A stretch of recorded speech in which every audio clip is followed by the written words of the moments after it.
see you found some peas. I thought these were off limits. Well, I was saving them for a very, very rainy day that we might have, but It must be special then. you are.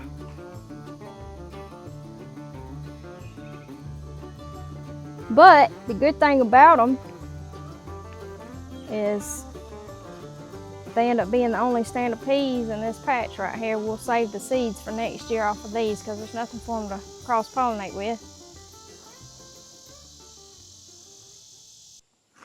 Hey guys, welcome back to another episode of Laid Back Gardening with Blue Dog Ventures. Today we're out here in the garden and we're going to be telling you everything you need to know about Pinkeye Purple Hulls. They get their name from their hull color, and this is an indication of when they're ready, but we'll get into that a little bit deeper in just a minute. We wanted to give you a little backstory. It took us 3 plantings of peas this year to get a good stand.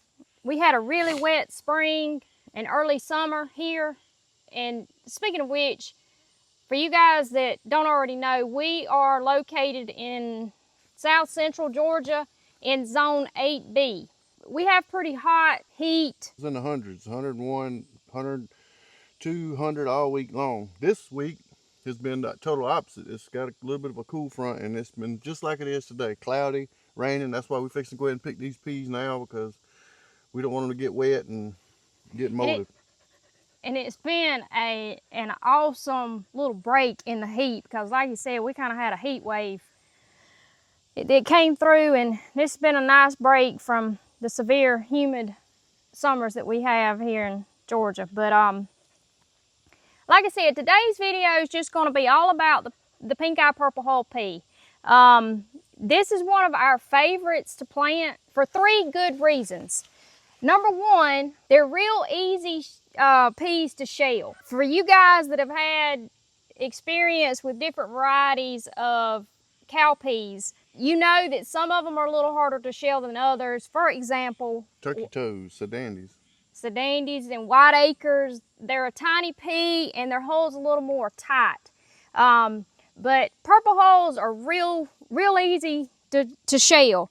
Number 2 is there's no guesswork on when it's time to pick because of their purple hull.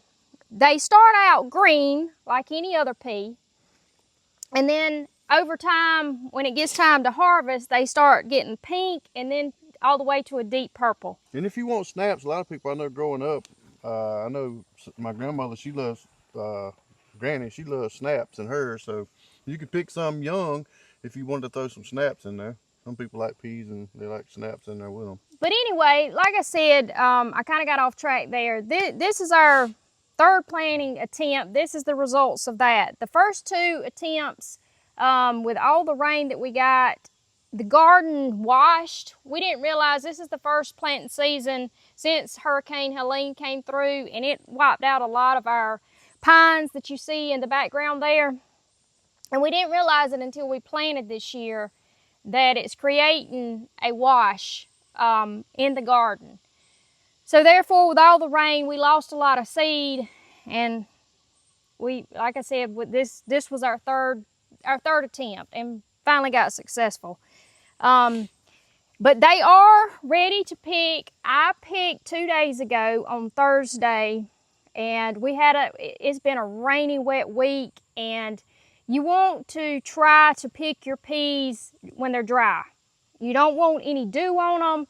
You don't want any rain, and that's been nearly impossible this week. Every day. So when I got off Thursday afternoon from work, I came straight in and I picked really quick because there was a storm coming through and the storm cloud was approaching pretty quick. But so we've done a first picking on these peas already, and I got 2 5-gallon buckets off this one row. So this has been a really productive stand for us this year.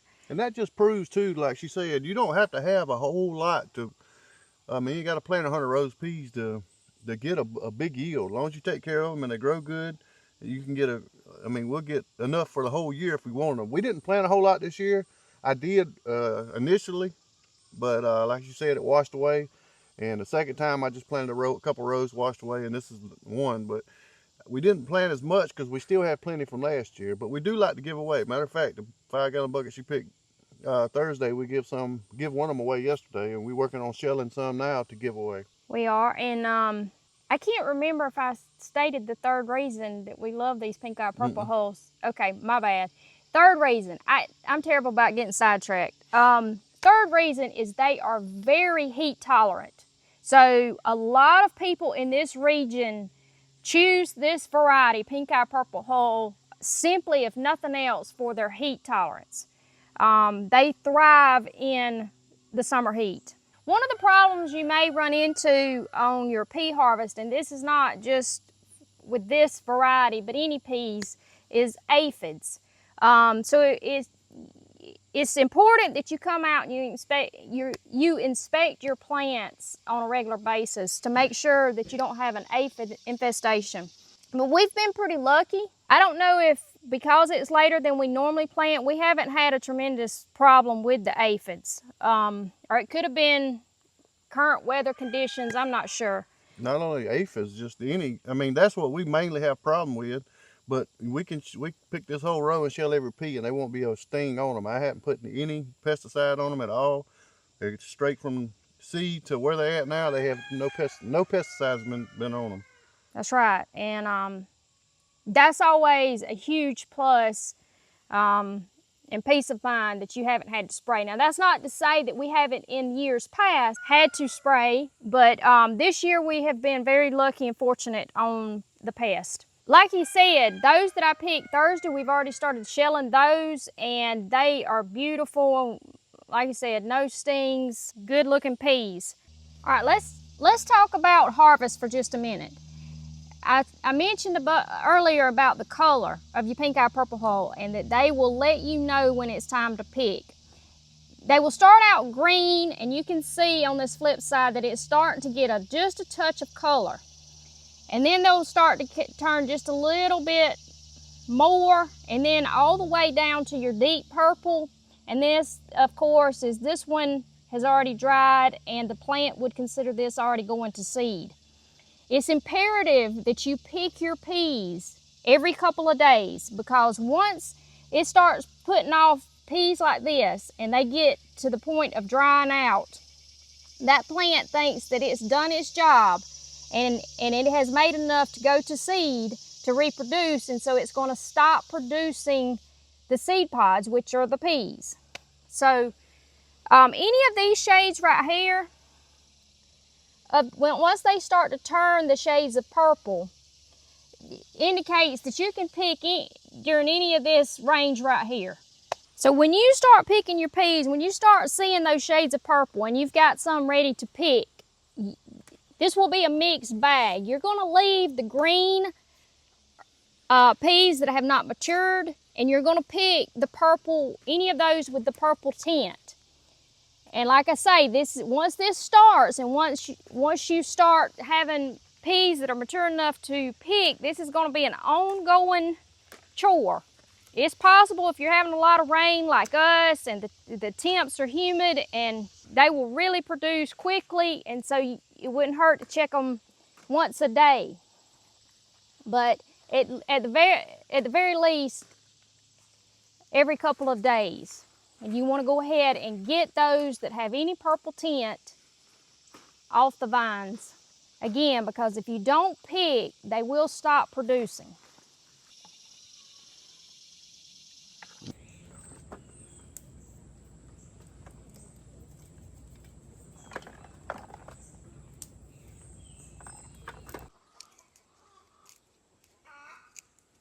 So where we were. Step number 2, you saw us pick them. And Mama finally got them picked out there. We ended up with this is a 6-gallon bucket full of peas. She picked them Thursday, got 2 5-gallon buckets, and we got 1 6-gallon bucket today. But I'm doing one of my favorite things. This is my favorite part, besides eating them now. I love to eat them, but this is one of my favorite things to do. We got them picked, and now we're sitting up here under the shade tree. It's been cloudy, so it's kind of nice. The wind's blowing sitting there having good conversation. There's been a lot of conversations and growing up, sitting around shelling peas with my parents, my grandmother, my sisters. But this is the next step in picking them, shelling them. We get through shelling them, and we're gonna cook them a little while. I'll show you how we do that too. You see the pink eye, I mean this purple hull is obvious because they got a purple tint, but they also got a pink eye. All right, guys, you've seen us shell them, you watched us pick them, you've seen us shell them, and now it's time to put them up. We don't do it traditionally like a lot of folks do. They can them. We don't do a whole lot of canning. We're getting into it. We don't have the space for it right now, and hopefully here shortly in the future we'll have the space to start putting up canned stuff.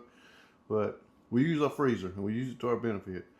We don't do the blanching and putting them in Ziploc bags just for the fact that it take up a lot of space, and I found a long time ago the best way to put them up, cotton pillowcase. This is the best way that you could put up peas and they'll stay fresh for years and years. I've had peas for up to 4 or 5 years and they taste the same as the day they come out the garden 4 or 5 years later. But before I show you that, we're gonna have some tonight. We just shelled these. I ain't been 30 minutes ago, got through shelling them. I'm gonna dip me and Mama out a little bit tonight for supper. Just for reference, this is a little over a 5-gallon bucket of peas, and this is a 12 by 16-inch pan, 3 inches high, and it's a little over half full. I'd say 1.5 gallons, 1.5 gallons of peas out of a 5-gallon bucket. But I'm gonna set these to the side and show you how we cook these in just a second. But it's simple. We've shelled them, and this is the pan that we shelled them in. No washing. You don't do anything with them. Do not get them wet. The less moisture is the best. Moisture is your enemy. We just take them.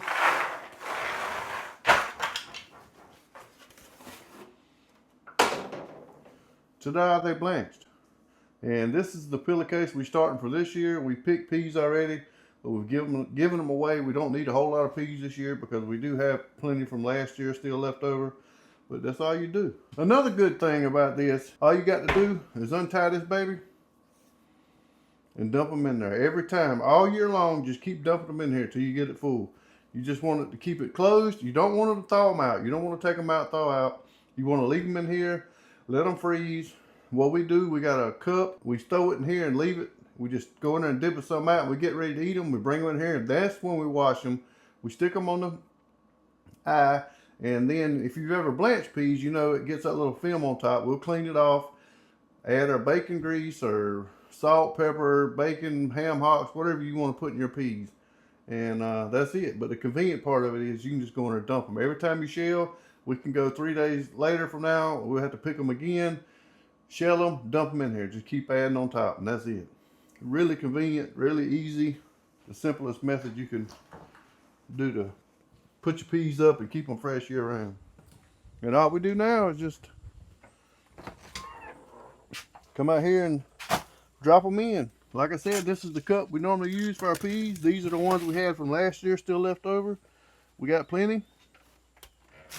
Open them up and let them see what they look like. These peas right here, some of them are working on 2 years old. But as you can see, they still have good color. And they taste, like you said, just as good as if you just picked them out of the garden. Just take your pot out here or your bowl and dump you some in there and wash them off. Of course, we always check our peas when we do them for get the bad peas out, but then you can redo it again when you get ready to cook them. We usually, when we come out here to dip some out, we'll just put them in a colander and rinse them in the sink. All right, now here's to the second favorite part. The favorite part of me is shelling, but Mama's gonna take over here now and she's gonna show you how to cook them. She cooks some peas. All right, guys, it's time to get them cooking. You saw him dip them out. These are fresh from the garden. These aren't out of the freezer. And what I do is just put them in a colander, rinse them real good, pick out the trash, any bad peas. And we've got some water boiling over here. We never measure. You guys already know this. But you just want them to cover the peas well. And he was chopping some onion for another recipe that we're working on and had a little extra. So he's just added the onions to the water. We also like to add fresh okra to our peas. You can do your add-ins as you like, personal preference. But we're going to go ahead. I've already got the water heating while I was rinsing the peas. We're going to go ahead and just add those in. And we want to bring them to a full boil. And once they start boiling, you'll notice a real dark, dirty foam come to the top.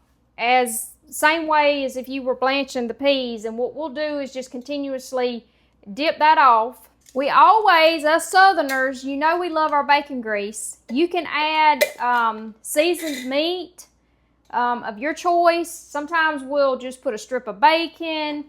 You can use smoked meat, ham hocks, whatever your personal preference is. We prefer just bacon grease.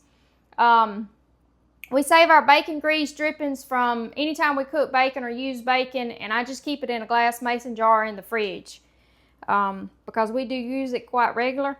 I just like to put a pretty healthy spoonful in there.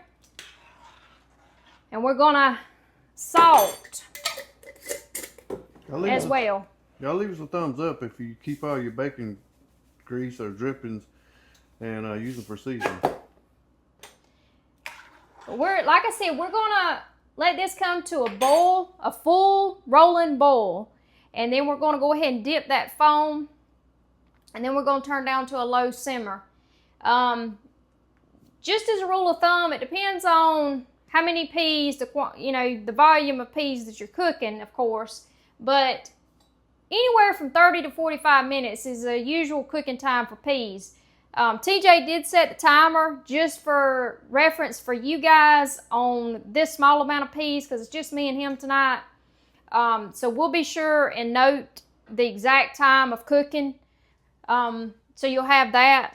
But we're going to let that come to a full boil. All right, guys, we've come to a full boil. We're not getting much foam off these peas. That varies, but sometimes you'll have a large amount of foam that just comes around the edge of your pan, but this is just a little bit of it here. My lens is fogging up. But you want to dip any of that off. I just dip it and dump it in the sink.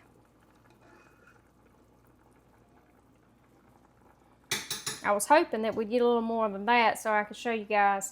But we're going to go ahead and reduce our heat. And we want to keep it at a very low boil, almost a simmer, and then we're going to cover. And again, we're just going to keep our eye on it. We don't want to let the water cook out. We want to keep the peas covered. TJ started the timer, so we'll tell you the exact amount of time that they cook. But we're going to, at the bare minimum, around 30 minutes. And we'll check back. All right, guys. He's over here cooking up something good. These are called okra fritters. Y'all be sure and check out our video. It'll be dropping later this week. 3 ways to prepare fresh from the garden okra. That'll be on our garden to table, our episode for this week. But our peas are ready. I just done a taste test. They have been cooking for 45 minutes. But that's how you do Southern style Pinkeye Purple Hull peas. We'll do a taste test on camera once we get everything done and show you what they taste like. She already knows what they taste like because she's been tasting the whole time I've been sitting over I always just take me a spoonful out. There's my spoon right there. And let them cool a minute. And just, I'm tasting for the texture to make sure they're done. And the seasoning, because if you need to add a little more salt, you can do that before they finish cooking so it'll soak into the pea. So it's important to kind of get you a spoonful out toward the end of cooking, so in case you do need to add a little more salt, and you can keep a check on the tenderness. to let you know when they're ready. All right, guys, we done a Saturday night Southern feast, complete with our Pinkeye Purple Hulls. We've already dipped some out so they can be cooling. Get ready to eat them. Yes. As you can see, we throw down. We got several different okras, several different ways to cook okra. We got some frog legs. We got some peas. We decided we wanted to try to die of a heart attack in our sleep tonight. That's why we fried everything. Yeah, about that, so Mom be all right. It depends on how you like your peas. I like a little bit of hot sauce on mine, just a touch. And Mama there's got hers plain, just like they come out of the frying pan or boiling pan. Yep.